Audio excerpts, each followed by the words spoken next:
Bloody hell. There's a great big brick in the road. Look at that. Whoop. I know it's dangerous to try and pick things up in the road, but if you do spot something and you can get it, it's always a good idea, you know. That might have saved somebody's life, so it's well worth doing. Obviously don't put yourself in danger, be careful about it. Hello everybody, welcome to the video, nice to see you all again, and I hope you're all doing well. Now, if you could do me a massive favour, don't forget to like, subscribe, hit the notification bell, share with a friend, all that good stuff, okay?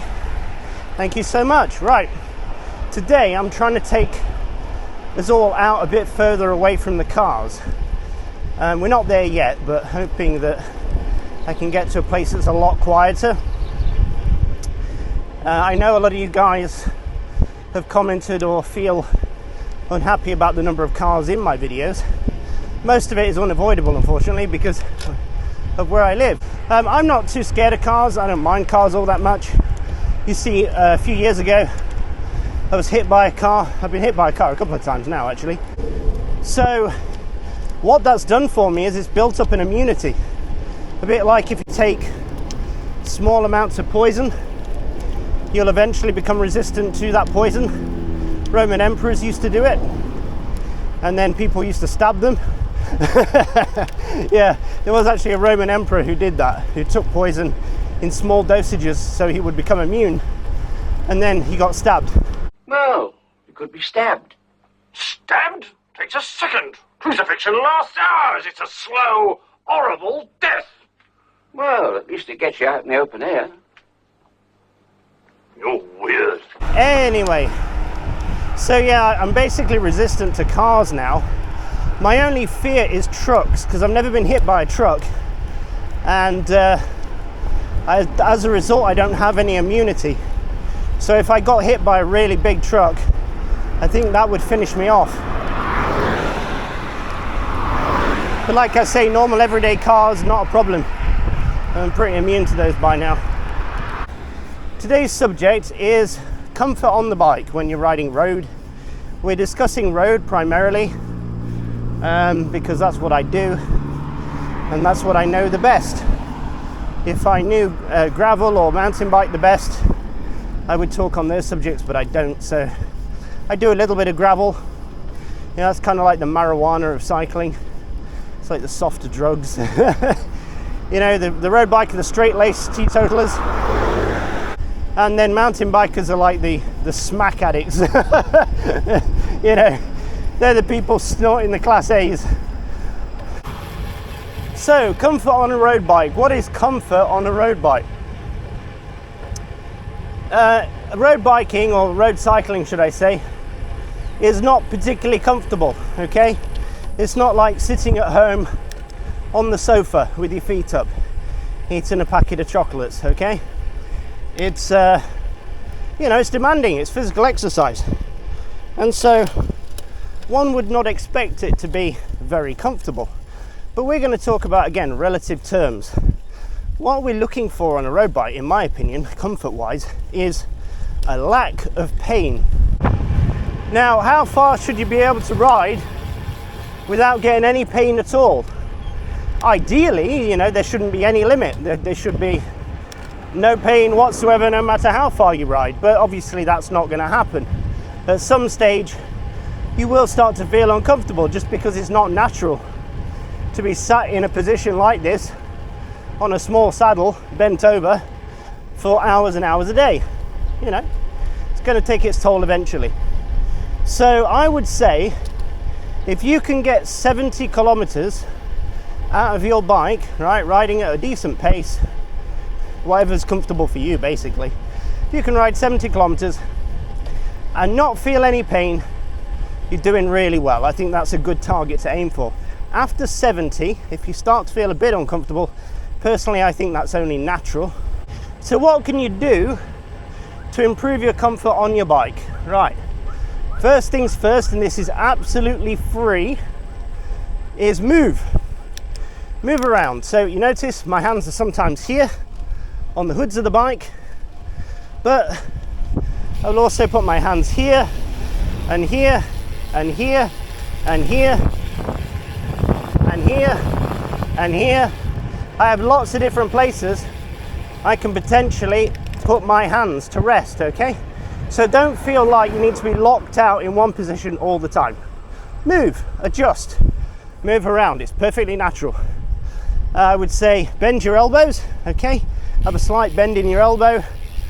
Don't lock out your arms and shoulders, because if you do that, you're going to cause tension, and that is going to lead to discomfort over time. You know, stretch your neck, move your head around every now and again. You can rotate your shoulders a bit. You can unclip your shoe and stretch your foot out, toes down, in front of the bike if there's a safe place to do it. So there are a load of stretches you can do on the bike. You can also sit up, right? Sit up off the bike for a bit if you're able to. Give your back a bit of a relax.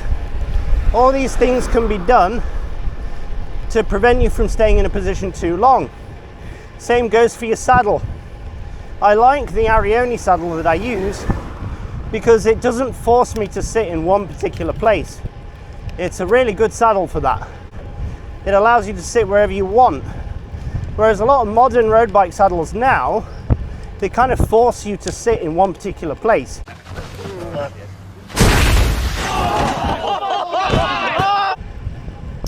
The next cheapest one is do a bike fit.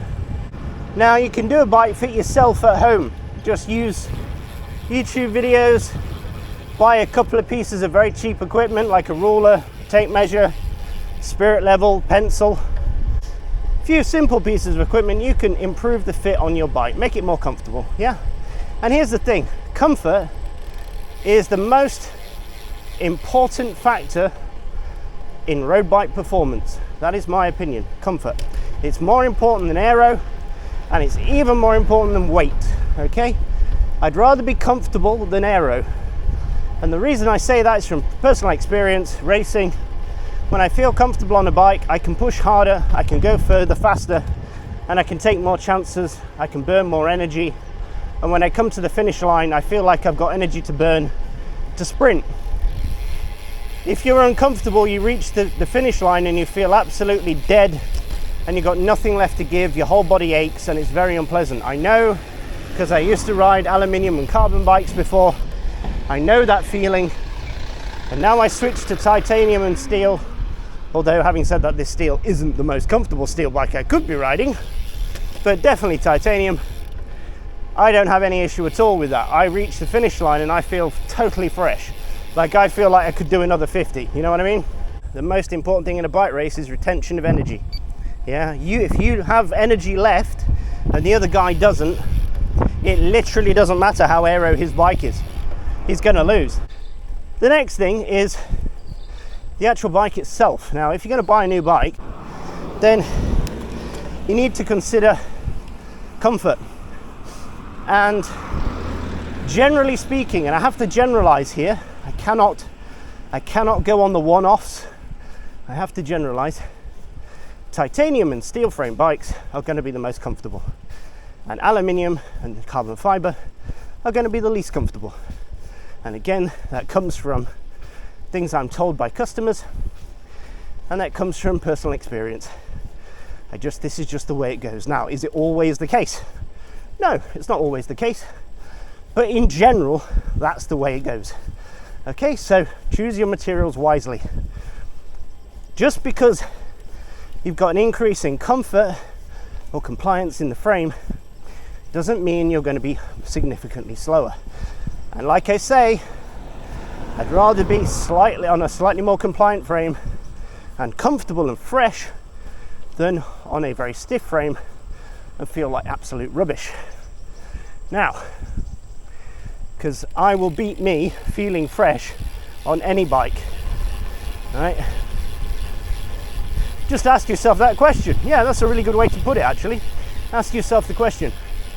If you were completely fresh on a steel bike, could you beat a completely tired version of yourself on a, on an aero bike? Okay, the reason why I'm acting weird here is because they've changed the road. There used to be a big hole there, and so my brain wasn't able to process that there wasn't a hole there anymore. Well, there is a hole there, but it's covered by a steel grate. So this is a gravel section that previously was just a single footpath wide last time I came down here. Can you see this grassy part? That was where it originally was. And now someone has cleaned it all up. And that's wonderful, because now it means I can come down here much more easily. And I'm doing this on 25mm tires with rim brakes. Yay! So now we're on mud and gravel. Nearly there, fantastic. Now somebody did try to block this area off once upon a time, and somebody actually cut through the chain link fence that they put across, which is great. I didn't, that wasn't me, but I was glad they did, because it enabled me to get through. I've been coming through that way for a long time, but now it's almost a proper road, so that's awesome. And I believe there's a proper road all the way up now, so that's also fantastic. This is especially for people who watch my videos, who've been on one of my Sunday rides. You will know what I'm talking about. Anyway, where was I? Okay, the next thing you have to look out for is whatever material you buy, you need to look at tube shaping. And in general, bigger, wider tubes are going to be less flexible than narrower tubes, okay? So if your bike has got like, hang on. If your bike has got like a bunch of slender tubes, like a Giant TCR for example. Now, can I get through here? Oh, I might be able to, you know. Let's have a look. Oh no, that looks far too muddy. Oh, that's such a shame. I'm not going to risk it, simply because it's just far too muddy, and I don't have to clean the bike so soon. I'd risk it on another day, but I don't want to do it today. Call me a coward. Yeah, what are you, deaf and stupid? I said no. What's wrong, McFly? Chicken?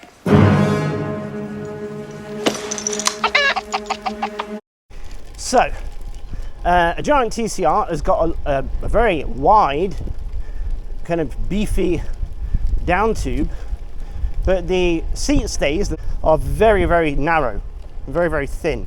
So that's what you want to look for. You want to look for something that is going to have a bit of flex to it. Okay, that's going to not be super rigid. And tube shape matters as well. So rounder tubes tend to be more comfortable than, say, for example, tubes with a point on them. You know, pointy tubes, triangles, things like that. Aerofoil shapes don't tend to be terribly flexible. Okay, so geometry as well. Bikes with taller head tubes, you know, where the front end of the bike is higher off the ground or closer to you, are going to be more upright in their position. You don't have to get as low, and so potentially they're easier to ride, you know, potentially they're easier to sit on for long periods of time, because you don't have to be quite so low. Like when I built this bike up, I made sure I put a few spaces underneath the stem. That's another thing, don't go too low, you know. If you can't cope with being low, don't go low. It's just not worth it. Especially if you've already cut your steerer tube, that's the worst thing. I just got to answer this phone call now. Yes, Faulty Towers, hello. I was just doing it, you stupid woman. I just put it down to come here to be reminded by you to do what I'm already doing. I mean, what is the point of reminding me to do what I'm already doing? I mean, what is the bloody point? I'm doing it, aren't I? Sorry about that. My wife called to see where I was, and I'm like, I'm out riding, and she was like, oh. She acted surprised. Anyway, I think she wanted me to do something for her, but she was like, oh, well, if you're riding, there's nothing I can do. You know, see, this is the advantage of riding, friends. Yeah, you don't have to do jobs for your wife if you're out riding. Don't go too low. Yeah, don't go chopping your steerer tube right down if you can't handle being too low at the front. Again, the aero benefits are good for that, but it's wasted if you can't hold the position. Okay, now obviously if you sit on a bike and it hurts straight away, you know, if you do 20 kilometers down the road and you're in agony, whoa, that is a bright green tree viper. Can you see it? Look at that baby. Wow, that thing is super deadly. That thing, one bite from that will kill you, and there is no antivenom for it. Wow, I've never seen one in the wild before. Oh, I'm so glad I saw that today. That has made my day. Beautiful. Oh, well, I hope you make it across the road safe, my friend. I'm not going to pick you up and carry you because you will kill me probably. But that's amazing. Wow. I hope he makes it. That's fantastic. Sorry guys, I know I'm tripping out right now, but that is amazing. I love things like that. Right, what the heck was I talking about? Next thing is componentry. Get yourself clipless shoes. Clipless shoes basically turn your entire shoe sole into a pedal. So they spread the weight really well, and they're much more comfortable to use than normal pedals. They keep your foot in the right position, or the optimum position, and generally it's just more comfortable than pedaling in trainers. The next thing is componentry of the bike itself. So cheapest one I guess you can change is handlebar tape. So go for a thick handlebar tape. The one I'm using right now is quite thin, and I like it because it means I feel very connected to the bike. I feel very connected to the bar, and from a performance perspective I think that is slightly better than having a really chunky bar tape. But if you put on say 3mm tape, it can feel a lot better. You can also double wrap your tape, but I wouldn't advise you double wrapping 3mm tape.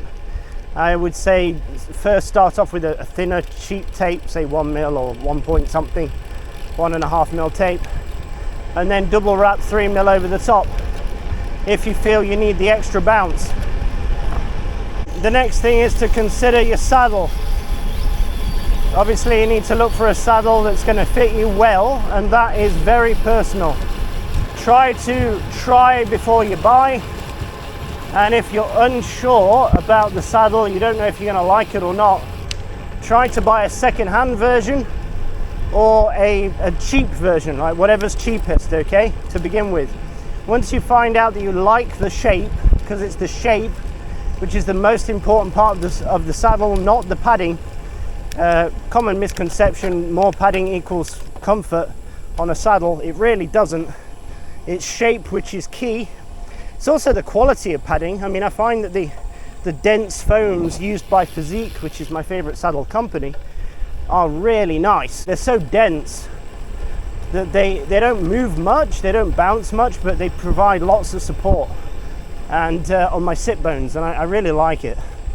So yeah, quality is important. So, you know, maybe a big brand is a better thing to go for. Like I say, I do like Physique saddles, but they're not cheap. So again, if you can try one second hand, or your local bike shop does try before you buy, or just buy the cheapest one, the cheapest model. Don't buy the top of the range one until you know you like it. I did do a video on saddles, which you can go and watch. Tires and inner tubes. So if you want more comfort than a butyl tube, switch to TPU. If you want more comfort than TPU, switch to latex. And also you get added rolling resistance reduction with both TPU and latex. Latex is slightly faster. I won't advise people to go tubeless because I don't believe in it. I don't consider that system to be a good one. But yeah, TPU, latex, they all have their advantages and disadvantages. To sum up really quickly, TPU is the lightest and requires less pumping up every day than latex, and they're light and they have low rolling resistance. Latex are harder to fit, in my opinion. I'm much more likely to get a pinch flat fitting a latex tube than I am a butyl tube or a TPU. But they are light, very light indeed. They roll beautifully and they feel incredibly comfortable. Okay, if you switch from, say, a hard cased puncture resistant tire to a latex tube and a nice lightweight racing tire, it will feel like you're riding on silk. It will be amazing. The feel will be incredible. I'm not going to say tire size as well, because if you want more bounce in your tire, you can just let out a bit of air. You know, you don't necessarily have to fit fatter tires. I do see a lot of people actually fit fatter tires and then they still pump them up to maximum PSI, which is completely pointless. So, you know, be aware of your tire pressures as well. Obviously, if you put a bit less air in your tires, you'll have a bit more suspension in your tire. So it'll be less firm, it'll be less bouncy, you'll roll slower. But, you know, it'll be a lot more comfortable. There's a lot to be said about the whole tire thing. I want to do a separate video on what's better, what's best, you know, with regards to tires. That will come eventually. I just need to sort that out. But anyway, yeah, so tires. Obviously, there's a payoff with tires. If you go for a lightweight racing tire, it's not going to have good puncture resistance. My favorite tire is the Continental Four Seasons tire, because it's got really good puncture protection. In fact, it's got amazing puncture protection, and it doesn't feel as harsh as like a Gator Skin or a Gator Skin hard shell. Right now I'm using Gator Skin hard shells and they are not pleasant at all. Like they're quite uncomfortable tires. Oh yeah, the higher the thread count with a tire, the more comfortable generally it will be, because it'll be a bit more supple. Look for a tire with sidewalls that are soft, you know, soft sidewalls. The softer the sidewalls as well, the better the tire tends to feel, and also the better it grips the road. You know, the more malleable the tire is, the better it will grip. Anyway, a lot to be said for tires, but basically you can increase your comfort massively through the use of good tires and good tubes. Handlebars and seat posts. Now, if you've got aluminium, switch to carbon or titanium. All right, there are titanium handlebars out there. There are titanium seat posts out there.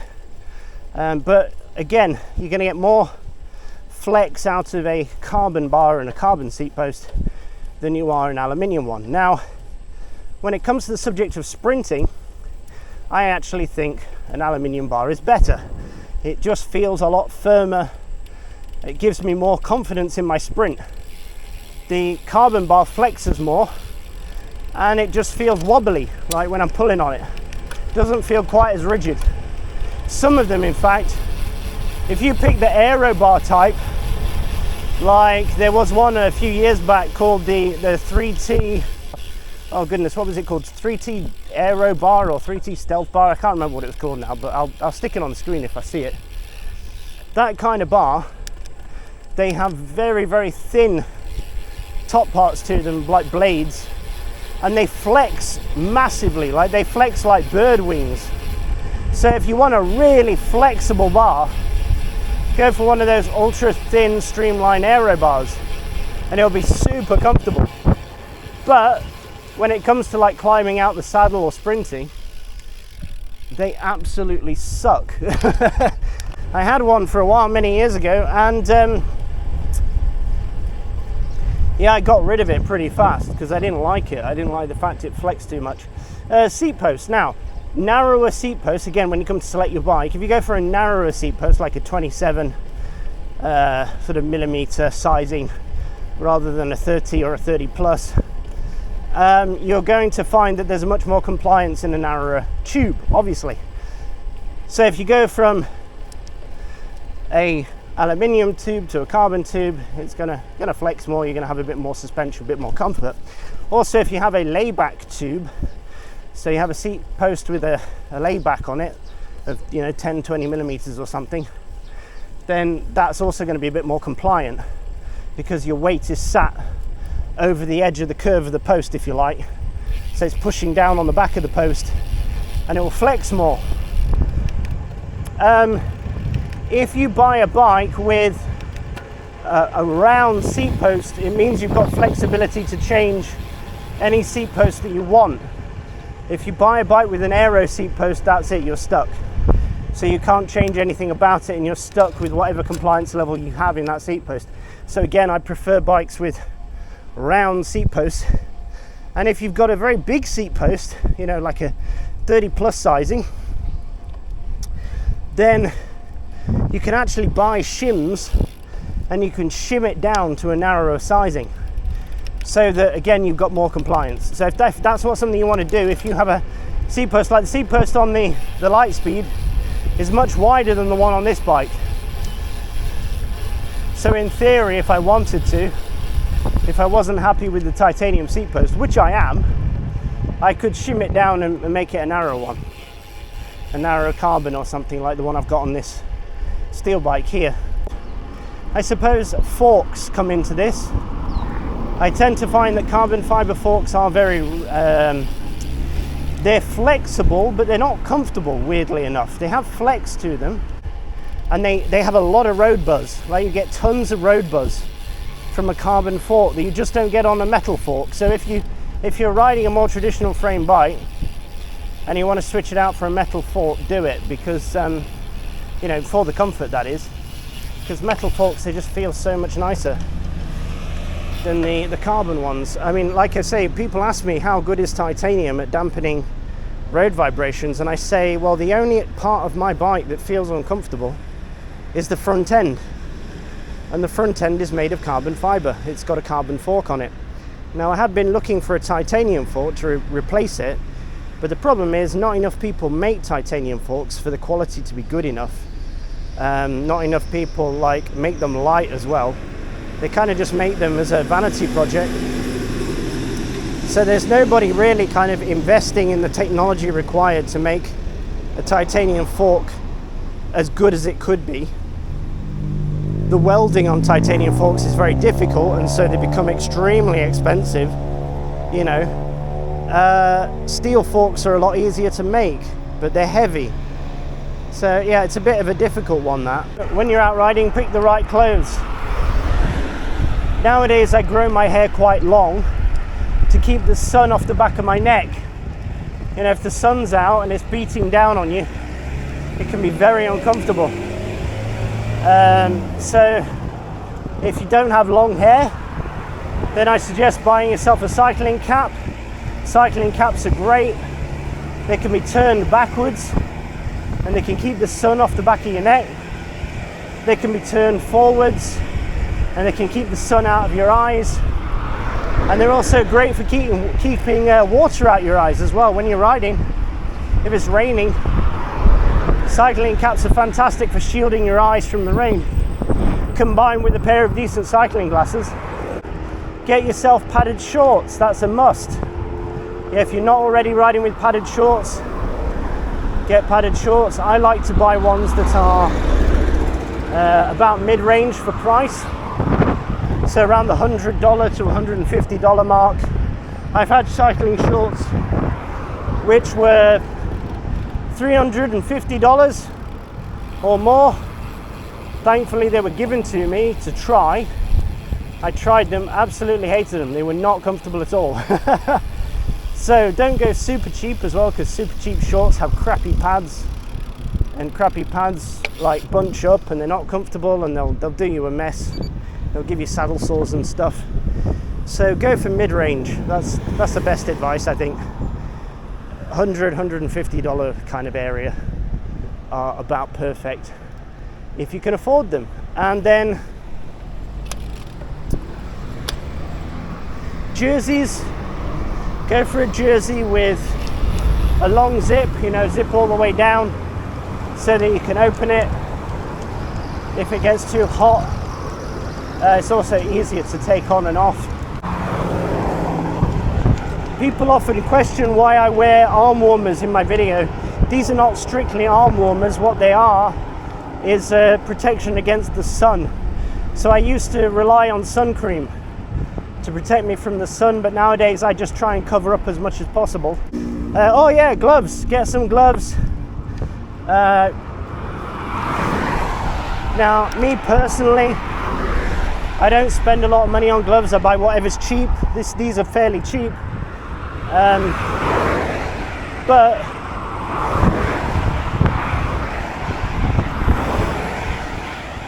what I do is I pick gloves with very little padding. As you can see, these don't have hardly any padding at all. And the reason for that is I actually remove the gel from these gloves. And the reason I remove the gel is I like to be able to flex my hand and grip things properly, and I find if there's too much gel or too much padding, it pushes my hands away from where I want to be, and I don't like it. So I tend to go for gloves with very little padding, or I remove the padding. For me, that's comfortable. It's a steep hill here, sorry. But go for what works for you, basically. Gloves are very important because when you fall, you always put your hands down. So these protect your hands from falling. That's one of the key reasons to wear gloves, basically. You can also use them to clean off your tires. Yeah. So if you go over a patch of glass or something, you can use your glove to remove the glass while you're riding. Just lightly brush your hand on top of your tire, and it will pick out all the glass. You can do it on the back as well. Just you have to be fairly skilled if you're going to do that. Okay? If you've never done it before, be bloody careful. I think I've covered everything today that I can think of about comfort. Oh, there's one more. I thought of another one. Okay, I thought of something else. Suspension, seat posts, and suspension forks. I don't use them. I've never tried one, and so I cannot give you a good answer on that. I think if you're looking to put a suspension on a road bike, on the fork or the seat post, you know, like a full-on spring or something, then you might have chosen the wrong bike. If you want a suspension, buy a full suspension mountain bike. It doesn't have to be expensive. You can pick second-hand ones up pretty cheap. If you're only after comfort and you only want to ride on the road, get a cheap full suspension mountain bike, stick some slick tires on it, and off you go. You can even put a drop bar on it, turn it into one of those crazy gravel bikes. Okay folks, I think that's about it for now. If you can think of any other ways to improve comfort on your road bike, please do let me know. Any ways that you found out, just leave it in the comments for everyone else. And I shall leave it there. Thank you for watching, I really appreciate it. And as always folks, when you're out riding, do try and stay safe. I shall see you in the next video. Bye bye.